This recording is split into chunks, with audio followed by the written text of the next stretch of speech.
Good afternoon to one and all present here. Today, I, Tia Poddar, stand here to present a presentation on the topic child labor. These are the content of my topic, child labor. First, let's move on to the introduction.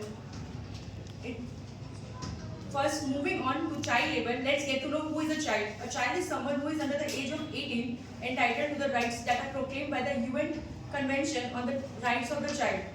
The International Labour Organization defines child labour as a work that is harmful to a child's physical, mental, social and moral development.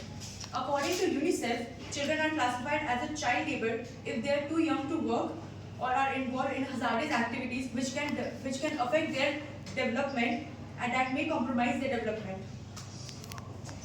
These are the root causes of development. First of all, it is increase in poverty. As we all know that India stands huge in population and there is a huge number of people living below poverty line. Decrease in illiteracy rate, decrease of resources, overpopulation, increase of unemployment, demand for cheap labor.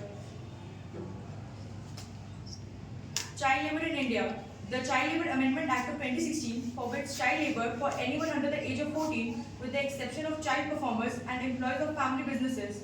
In Indian Constitution, there are many articles that forbid child labour. One of the articles is Article 24, which comes under fundamental rights.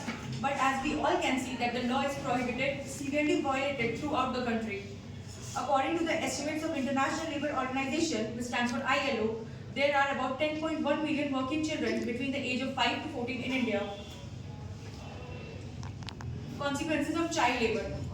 Despite rates of child labour declining over the last few years, children are still being used in some severe form of child labour, such as bonded labour, child soldiers, and trafficking. Across India, child labour can be found in variety of industries: brick kilns, carpet weaving, garment making, domestic services, food and refreshment services such as tea stalls, which we mainly see while moving from one city to another or while moving from one state to another, such as highways, is the biggest example of this. Agriculture, fisheries and mining. Children are also at risk of various other forms of exploitation, including sexual exploitation and the production of child pornography, including online. These all I mentioned above causes severe health issues in the children, mentally, physically, not allowing the child to grow properly in the proper situation, making them depressed, which not only affect their mental growth but also their physical growth. Solution to child labour. Responsible people in the country are doing their part to reduce child labour by many ways. One of such ways is creating NGOs, some of which NGOs are as mentioned, such as Kailash Satyarthi Children Foundation. The next is Bachpan Bachao Andolan, CRY, stands for Child Rights and Youth, and many more.